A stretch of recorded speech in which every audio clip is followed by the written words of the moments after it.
BA part second, paper आर्थिक संसाधन भूगोल के अंतर्गत जल संसाधन। विद्यार्थियों, आज मानव के लिए जल की आवश्यकता दूसरे स्तर पर देखेंगे। दूसरा है औद्योगिक जल की पूर्ति। पहले हमने घरेलू जल की पूर्ति देखी, अब हम औद्योगिक जल की पूर्ति देखेंगे। आप जानते हैं कारखानों के लिए भी बहुत बड़ी मात्रा में जल की खपत की जाती है। भाप से चलने वाले इंजन में भाप बनाने के लिए, वस्त्र के उद्योगों में धुलाई के लिए, रंगाई के लिए, छपाई के लिए, आर्द्रक प्रशीतकों के लिए, लोहा इस्पात के उद्योगों में धातु को ठंडा करने के लिए, कोयला उद्योग में कोक को धोने के लिए, रसायन उद्योग में क्षार के घोलों और अम्लों के निर्माण के लिए, चमड़ा उद्योग में खालों को धोने के लिए, रंगने के लिए, और लोहा इस्पात उद्योगों में जल की बहुत बड़ी मात्रा की खपत होती है।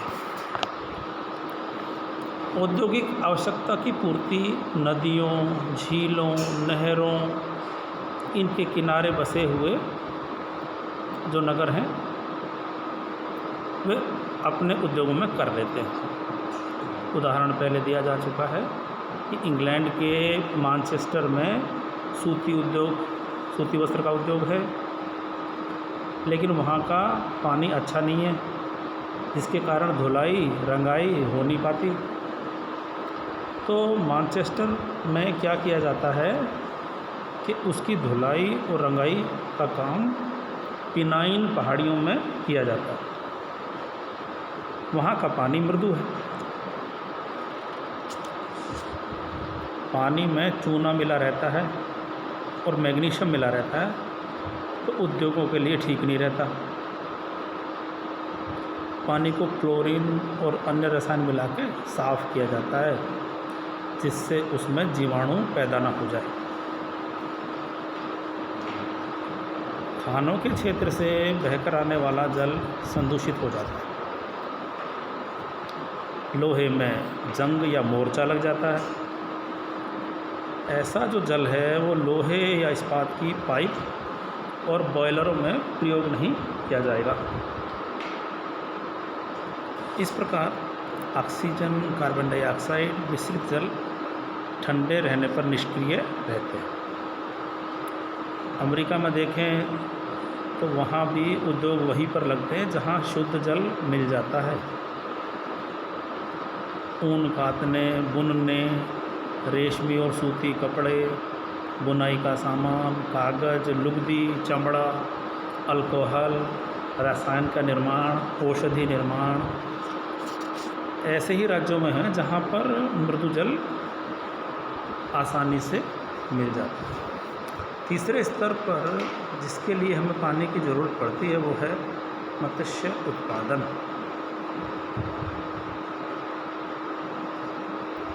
नदियों, झीलों, तालाबों में तो छोटे पैमाने पर मछली पकड़ी जाती है। रूस में देखें तो वोल्गा, डॉन, नीपर, ओबे, येनिसी, आमूर, इन सब नदियों में। और अमेरिका में देखें, यूएसए की बात हो रही है, कोलंबिया, मिसिसिपी और बड़ी झीलों में। हमारे अपने देश भारत में देखें तो गंगा, सतलुज, महानदी, ऐसी नदियों में। चीन में देखें तो हांगहो, यांगसिक्यांग, इसमें। तो जापान में देखें तो छोटी छोटी पर्वतीय नदियों में। वियतनाम, कंबोडिया, बांग्लादेश, इन सब में की नदियों में स्थानीय भोजन पूर्ति के लिए मछली पकड़ी जाती है। और नदियों से जो मछली पकड़ी जाती है वो समुद्र की तुलना में तो बहुत कम होती है। चौथे स्तर पर जो आवश्यकता जल की होती है वो है कृषि की फसलों की सिंचाई के लिए।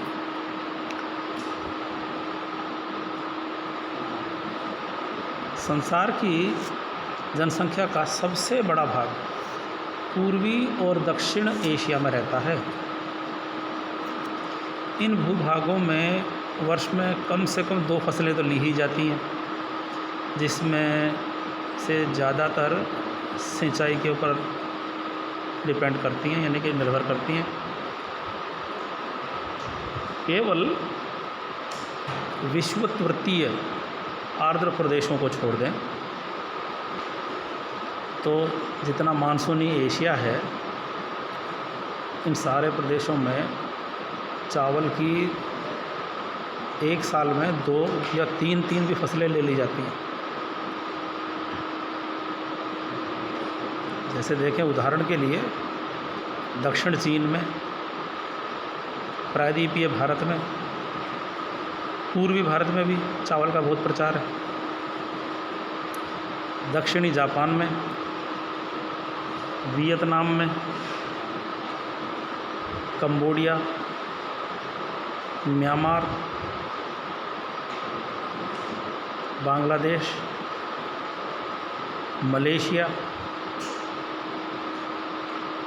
इन सब देशों में चावल का बहुत अधिक प्रचार है और मुख्य खाद्य फसल है। तो 2 या 3 फसलें भी साल में ली जाती हैं। अच्छा, जिन इलाकों में चावल केवल गर्मी की फसल है, जैसे कि उत्तरी चीन में, उत्तरी जापान में, कोरिया में, उत्तरी भारत में, पाकिस्तान में,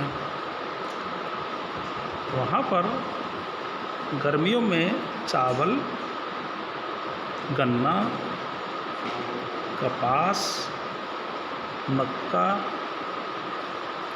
उड़द, मूंग, सोयाबीन, इसी तरह की फसलों की सिंचाई भी की जाती है। ज्वार, बाजरा, मंडुआ यानी रागी जैसे मोटे अनाज तो केवल बरसात में ही पैदा होते हैं।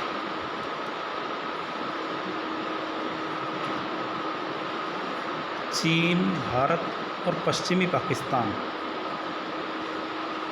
में गेहूँ, जौ, चना, तिलहन, आलू, ये सब सर्दी की फसल है, शीतकालीन। तो सर्दियों में इनमें सिंचाई भरपूर की जाती है अच्छी फसल के लिए। और सर्दियों में जो चक्रवातीय वर्षा है वो नाकाफ़ी होती है, यानी पर्याप्त नहीं है, उससे काम चलता नहीं है, सिंचाई करनी पड़ेगी। मानसूनी एशिया के अलावा देखें तो रूस के तुर्किस्तान में, पश्चिम एशिया के अर्धशुष्क क्षेत्रों में, मिस्र की नील घाटी में, यूरोप में देखें तो डैन्यूब, पो, रोन, गारोन, इन सब नदियों के बेसिन में, संयुक्त राज्य में मैक्सिको की खाड़ी की जो तटवर्ती चावल की पेटी है वहाँ, और पश्चिमी संयुक्त राज्य अमेरिका में।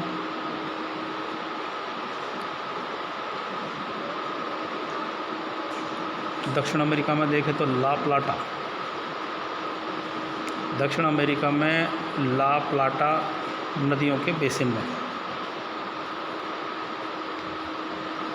ला प्लाटा नदी है। और दक्षिणी अफ्रीका में, नाइजीरिया में, ऑस्ट्रेलिया के देखें तो मरे डार्लिंग बेसिन में, नदियों द्वारा ही खेती में सिंचाई की जाती है। पृथ्वी के स्थल के लगभग 2/9 भाग पर बिना सिंचाई के खेती हो ही नहीं सकती।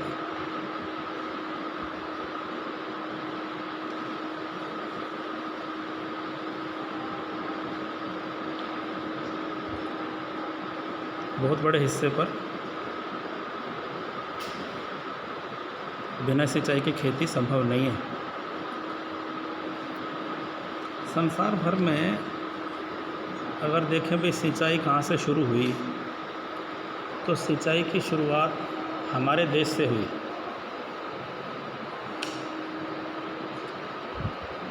हमारे यहाँ पर आधी से ज़्यादा खेती सिंचाई से होती है। हिमालय से निकलने वाली सदा नीरा नदियाँ हैं, सिंचाई के लिए नहरों का जाल बनाया गया है। उत्तरी भारत में कुओं से भी सिंचाई की जाती है और दक्षिणी भारत में तालाबों से भी सिंचाई की जाती है। बड़े बड़े तालाब बना करके बरसात के जल को भर लिया जाता है और आवश्यकता के अनुसार उससे सिंचाई करने का चलन है। तो फसलों का चुनाव भी किसान इसी तरीके से करता है कि उसके पास कितना पानी उपलब्ध है। अगर ज़्यादा पानी उपलब्ध है तो वैसी फसल, कम पानी उपलब्ध है तो उसी तरह की फसल का चयन किसान करता है। पहाड़ों में देखें तो हिमपात की मात्रा के अनुसार गर्मियों में नदियों में हिम गलने से पानी आता है और ज़्यादा हिम गिरने के कारण से गर्मी की फसलों के लिए ज़्यादा पानी खेती में मिल जाता है। अच्छा, जो पर्वतीय ढाल हैं, वनों से पूरी तरह से घिरी हुई हैं, वहाँ बसंत और ग्रीष्म की ऋतुओं में हिम धीरे धीरे पिघलती है। एकदम से पिघल नहीं पाती, धीरे धीरे पिघलती है। तो इससे नदियों में क्या होता है कि बाढ़ नहीं आती, पानी आता रहता है और आगे जाता रहता है। फसलों के लिए जो जलपूर्ति है वो नियमित हो जाती है आसानी से। लेकिन जहाँ पर वन नहीं होते वहाँ बांध के द्वारा जल को रोकना पड़ता है और धीरे धीरे नदियों में जल को छोड़ा जाता है। अगला उपयोग जल का मानव के लिए है नौ परिवहन।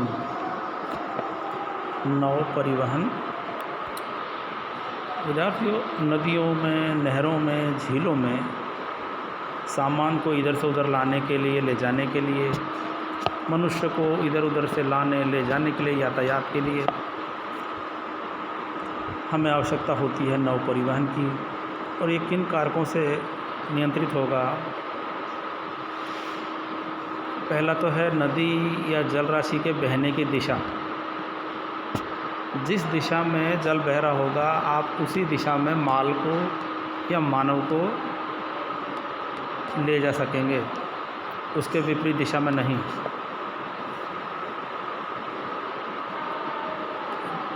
दूसरा है,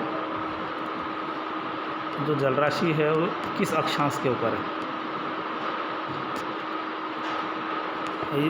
कुछ इलाकों में सर्दी के समय जल राशि जम जाती है तो वहाँ का नौ परिवहन बिल्कुल बंद हो जाएगा और ज़्यादातर जगहों पर, चाहे सर्दी हो चाहे गर्मी, जल राशि निरंतर बहती रहती है, तो वहाँ पर आप आराम से यातायात कर सकते हैं। तीसरा है कि प्रवाह क्षेत्र का विस्तार कितना है। यदि नौगम में जो जल राशि है उसकी लंबाई बहुत छोटी है तो कोई ज़्यादा फ़ायदा होता नहीं है, और मानव भी ऐसी जो पट्टी होती है उसमें इसका विकास नहीं करता। चौथा है जल की मात्रा कितनी है। जिस नदी में, जिस जल राशि में जल की मात्रा अधिक होगी वहाँ उतना ही ज़्यादा माल और मानव यातायात हो पाएगा, क्योंकि यातायात के लिए जल की गहराई होनी बहुत ज़रूरी है। गहराई और चौड़ाई, अब चौड़ाई अगर ज़्यादा होगी तो बड़ी नौकाएं, नावें, जहाज़, ये सब वहाँ पर, स्टीमर, ये सब चल सकेंगे। गहराई कम होगी तो ज़्यादा सामान भी आप ले जा नहीं पाएंगे। अगला कारक है नदी के मोड़। ज़्यादा मोड़ आने से भी दो नगरों के बीच की दूरी बढ़ जाएगी। अगला है तेज़ गति। अगर बहुत तेज़ गति होगी तो सामान ढुलाई में, मानव को यातायात में दिक्कत आ सकती है, विकास करना आसान न होगा।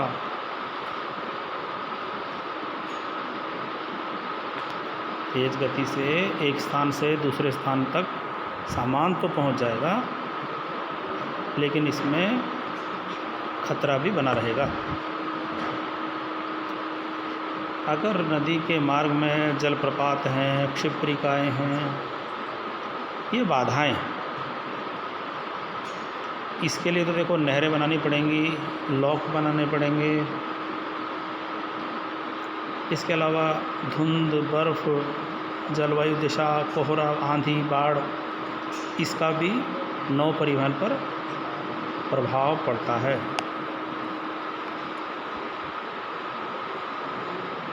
नदी अगर अपना मार्ग बदलती रहती है तो भी इससे परेशानी होती है। सामान को लादने और उतारने के लिए भी जगह चाहिए। देखो वैसे तो जल का जो परिवहन है वो रेल के परिवहन से बहुत सस्ता है, क्योंकि इस पर सड़क वगैरह तो बनानी नहीं, ना रेल की लाइन डालनी है, ना आपको कोई कर्मचारी भर्ती करना पड़ेगा। इसका फ़ायदा उठाकर रूस में, चीन, Germany, France, Belgium, Britain, America, Brazil में रेलों से भी ज़्यादा माल नदियों से ढोया जाता है, जो कि बहुत कम कीमत पर यातायात हो जाता है।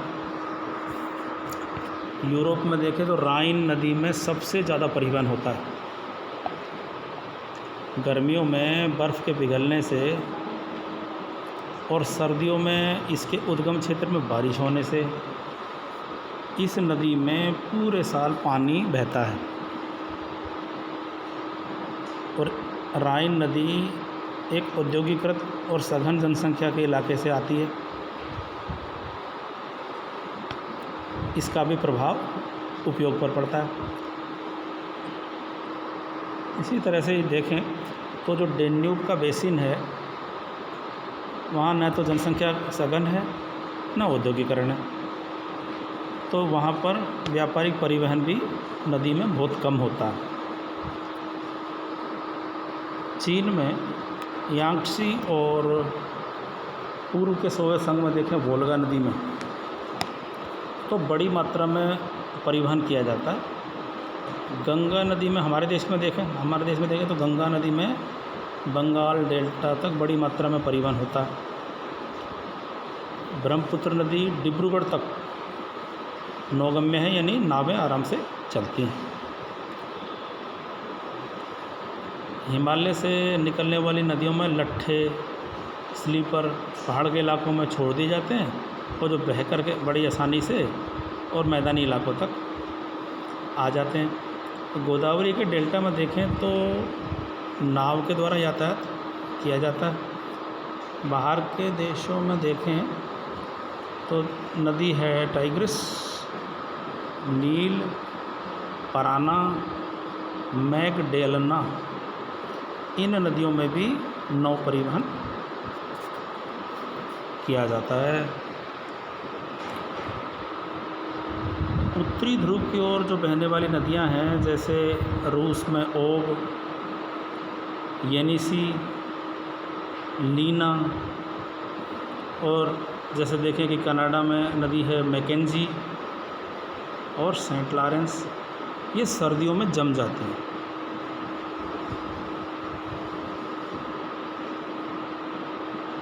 इसी कारण से इनमें परिवहन होता है, लेकिन केवल गर्मियों में। सिर्फ गर्मियों के दौरान परिवहन संभव है।